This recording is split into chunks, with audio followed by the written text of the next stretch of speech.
When I heard that we were going to publish Lisa C., I was thrilled, because no one tells a story quite like she does. Everything you know and love about Lisa's writing is present in her new novel, The Tea-Girl of Hummingbird Lane. It's already an in-house favorite, and I predict it's going to be a book club favorite as well. It's a powerful story of mothers and daughters, of tradition and modernity, of China and America. Because Lisa is so beloved to book clubs, we invited her here today. Please welcome Lisa C.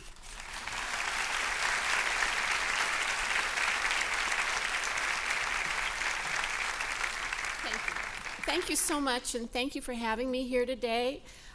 This is my first event talking about this book, which is really exciting. I'm so excited to be here on this stage. I came out earlier and had my picture taken behind the desk, and I asked the makeup lady, because I don't look like this every day, I asked the makeup lady, do you think that brush has touched Stephen Colbert's face? And she was like, oh, maybe. So before I tell you about the Tea-Girl of Hummingbird Lane, I'd like to just take a moment to thank book clubs. I have been going to book clubs since my very first book. I used to drive to them. I'd drive anywhere to go to a book club. I was so grateful that anyone would invite me. Later, I started talking to book clubs on speakerphone, which was great because I didn't have to get dressed. I mean, I wore clothes, but I wasn't naked. But you know, I could be in bed in my nightgown and no one would know. And of course, now I talk to a lot of book clubs on Skype. And it's been great because I've been able to visit people all across the country, in small towns, but also big cities. I've talked to book clubs all around the world, including places like Iran. Really pretty amazing to do that and visit in people's homes, but still be in my own home. And I have learned so much from book clubs about my own writing, how people interpret characters. So many of the questions that you see at the back of books have actually, for my books anyway, have come out of those discussions that I've had with book clubs.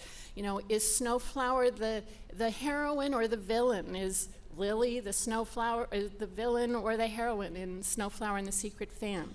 But I just quickly wanted to tell you one story about what book clubs did for me for Shanghai Girls. So I knew that here were two sisters. There was going to be this big betrayal coming down the line. And I am a sister myself, and I kept thinking, geez, I wonder, is there something that my sister could do that would cause an irrevocable break? And always I just kept thinking, no, there couldn't be, you know, because I love her so much, them so much. And anyway, this scene was looming, and it was coming closer and closer. And so when I would talk to book clubs, at the end, I would say, okay, you guys have asked me a lot of questions. Let me ask you a question now. And so I would say, you know, if you have a sister, is there anything that she could do that would cause an irrevocable break? And always I got the exact same answer. Yes, if she slept with my husband. But then a couple of days later, I would start to get email. And these emails always started the exact same way. I didn't want to say anything in front of my friends in the book club, but let me tell you what my sister did. And I heard unbelievable stories of the things that sisters do to each other. Believe me when I tell you, sleeping with your husband is the least of it. You'd be lucky if that's all that happened. And some of those stories I've now used in other books. But then always these emails ended the same way.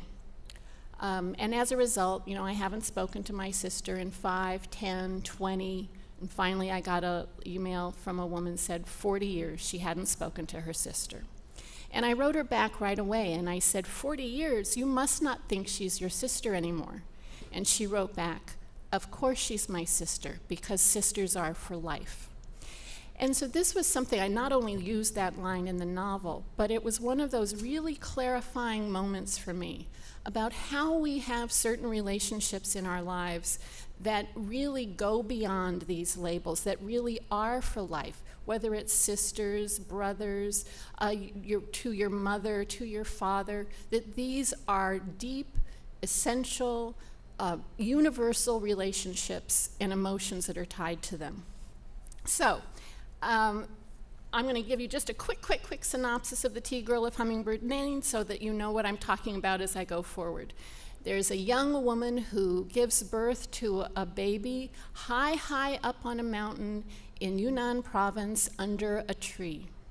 And she's unwed, and she has to give up this baby for adoption. She abandons her, and that baby is adopted by a family here in the United States.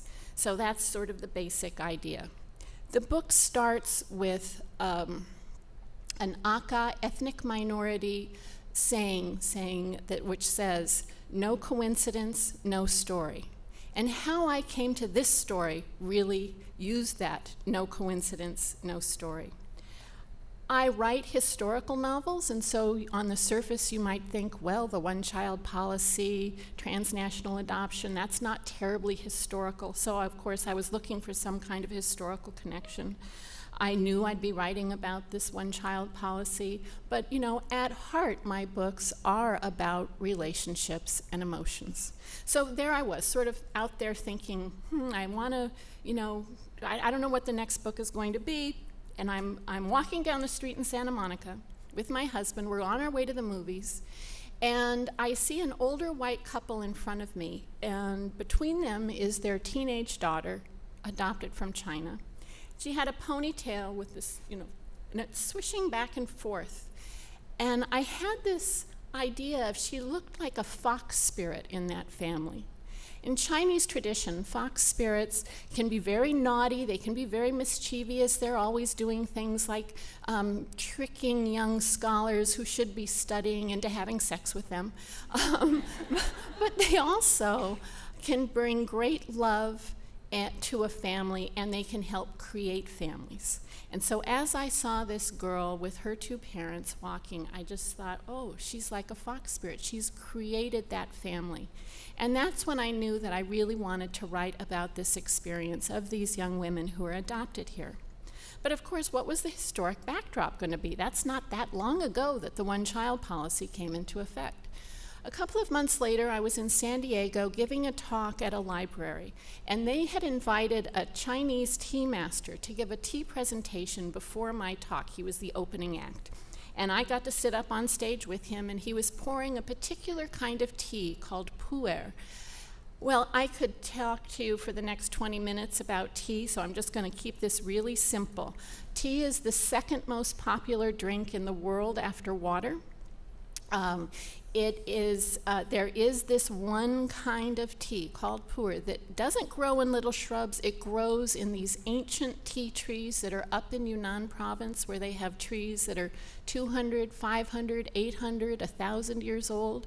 They have one tree 3,500 years old that they know was cultivated for tea. There was something called the tea horse route, where you've heard of the Silk Route, but this was a different kind of road that lasted for 1,000 years, where tea from Yunnan would travel out to the capital for taxes, up to Tibet, where they would trade this tea for war horses, hence the tea horse route.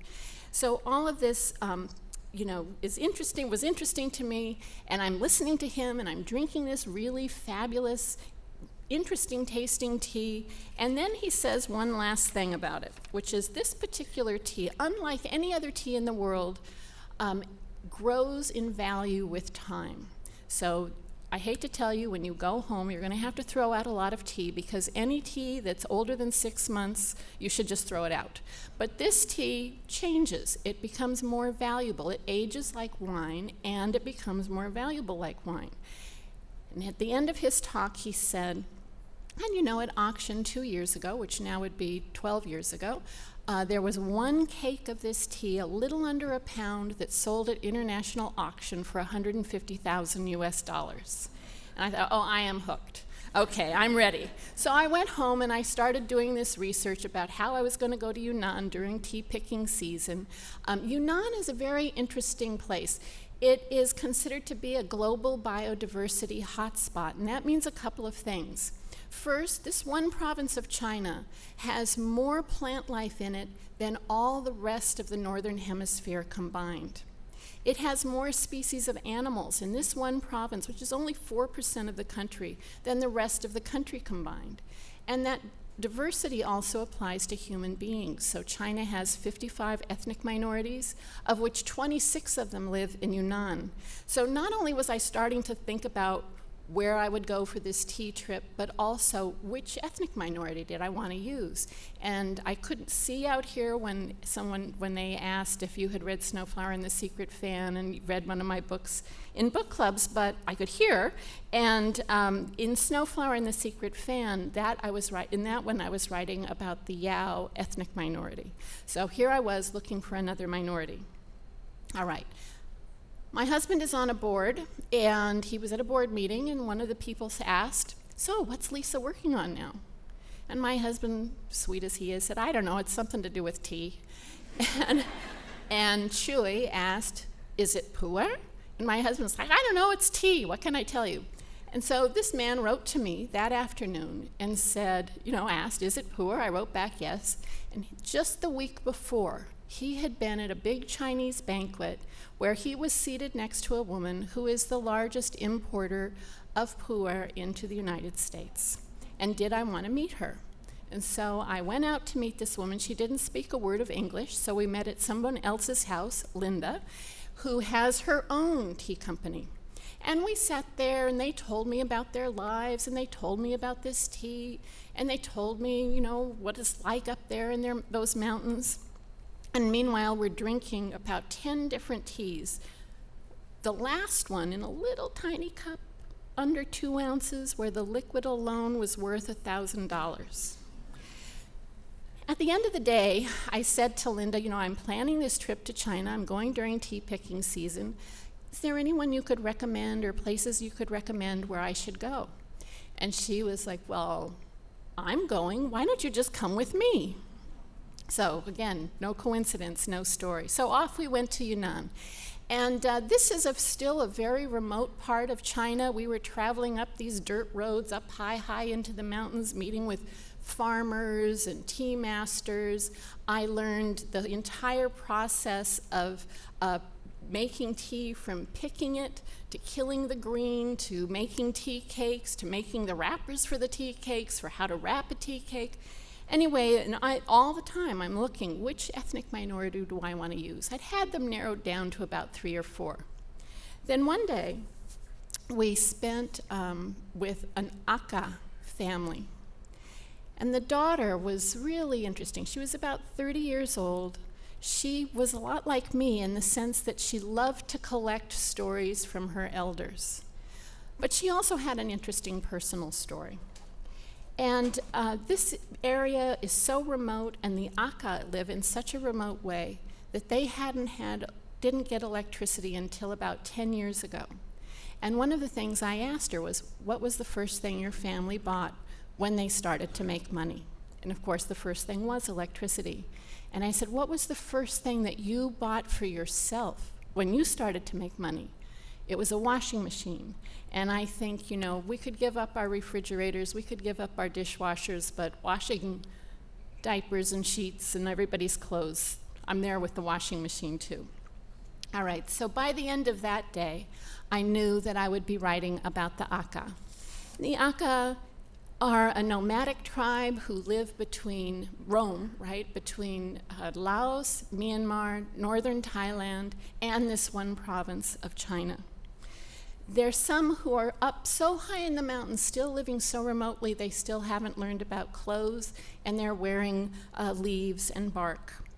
They have their own traditions, clearly, their own language. They don't celebrate Western New Year. They don't celebrate Chinese New Year. They have their own New Year. They have their own 12-day week. They have their own language, which if you're Chinese, you wouldn't be able to understand. They have their own clothes. The women wear these very elaborate headdresses with silver and coins and feathers and teeth and pom-poms, all these things that they gather.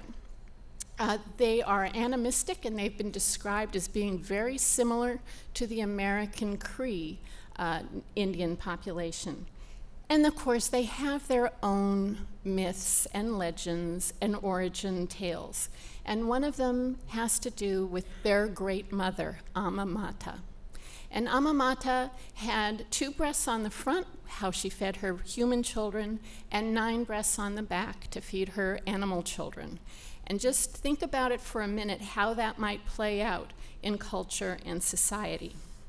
So, in the Tea Girl of Hummingbird Lane, there's a young woman at the beginning of the book. Actually, she's just a little girl, 7 years old, Lian.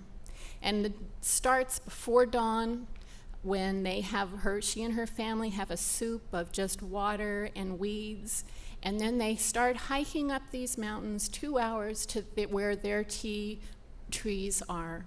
They spend the day picking these leaves, then walk another 2 hours to the tea collection center where they try to sell them. And it's there that Lian meets another little boy named Sampa. They get into some trouble, and the 2 sets of parents say, maybe we can do a healing ceremony together. But that's when it's discovered that Lian was born on a pig day and Sanpa was born on a tiger day, and the world knows that tigers like to eat pigs. So they're forbidden to ever see each other again. Well, you can imagine that that's not going to work out. And as time goes on, I'm just going to say it, some pretty bad things happen. Some bad things happen, and Lian feels that she's worthless. She's very down, and her mother, who's like the midwife for the village, takes her daughter up the mountains to this hidden tea grove that has been passed down from mother to mother, generation to generation, to now it's going to be given to Lian. And she just looks at it and thinks, not only am I worthless, but this is worthless. And she gets pregnant, has this baby under a tea tree, the mother tree, and has to give her baby away. And that doesn't mean she doesn't stop longing for her. So that gets you to about page 50. And meanwhile, there's this daughter, Haley, who's adopted by a family here. And at the beginning, we don't have too much information about her. She can't write. She's just a baby. So there are reports from the orphanage director. There's a report from her pediatrician. Pretty soon you start hearing Haley in her own words, a birthday card to her mother, notes passed in class. And eventually there's a transcript of a group therapy session for teenage girls who've been adopted from China. I interviewed young women, sort of age 18 to 22, all over the country to find out about their experience. Of course, they've had issues of identity. Am I Chinese? Am I American? Am I Chinese American? Am I something else? I really relate to this because I myself grew up in a very large Chinese American family. I have in Los Angeles about 400 relatives, of which there are about a dozen that look like me, and the majority are still full Chinese, and then this little spectrum in between. So how do we identify ourselves? We identify ourselves by the people who are around us. They tell us who we are.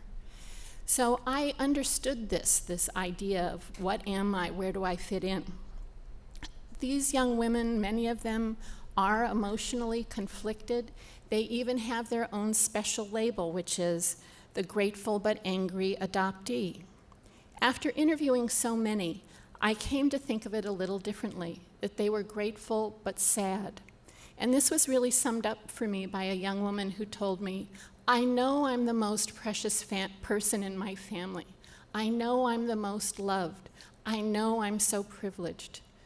But I wasn't precious enough for my birth parents to keep me as their one child. I've written a lot about mothers and daughters over the years, but I think this is my deepest mother-daughter story yet. You have Lian and Haley, Lian and her mother, Haley and her adopted mother, the adopted mother and her mother. Other characters who are mothers. I clearly had mothers on the brain. Now, I've been thinking about motherhood a lot over the years. I am a mother myself, but I'm also a daughter. And so we certainly look at that in both ways, right? And no matter what you say, everyone in this room, somewhere along the line, had a mother. And you may have known her, you might not have known her, you may have been close, you may have been estranged, but we all had one. And in Chinese, there's a very particular character that describes this relationship, mother-love. And it's composed of two elements. One part means love, the other part means pain. When I was working on Snowflower and the Secret Fan, I thought this was about how a daughter would look at her mother. This was the person who was binding her feet, who was literally inflicting such terrible pain in the name of love. And of course, we just know from our own mothers, they can nag us a bit, and that, there can be a bit of a pain. But later I came to realize that mother love is not so much about how a mother looks at her children. It's more about how children look at their mother, but more about how a mother looks at her children. And I think often of my own children. When my oldest son was just a baby, about 3 months old, and he got his first terrible ear infection, and I'm walking around the house in the middle of the night with him on my shoulder, and he's like this. And I remember thinking, if I can just get through tonight, Well, I didn't realize then that he was going to learn how to drive, right?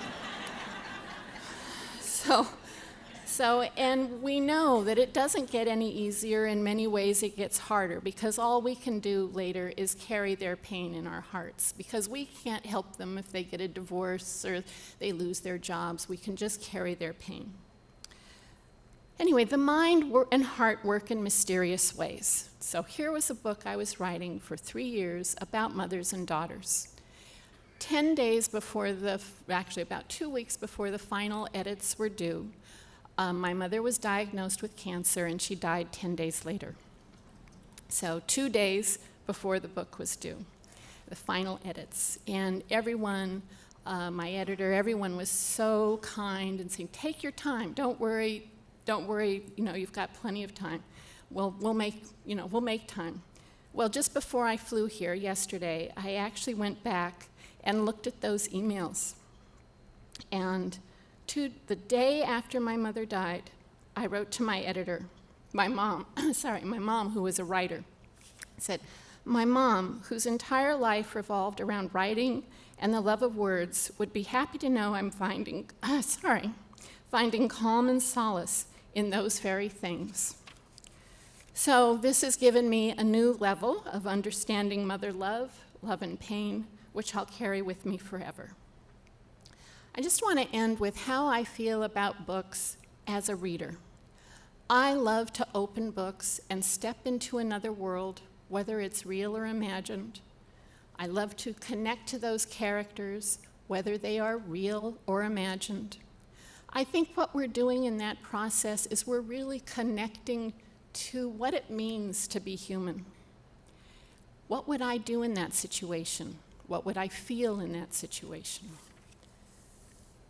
I know I'm so fortunate that every day I get to open my heart and share it with you, and I hope you'll enjoy the journey. Thank you.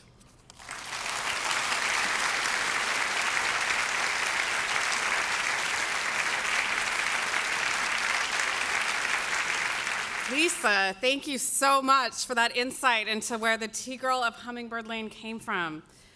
If you would like to have a tea tasting ceremony at your book club, visit lisac.com.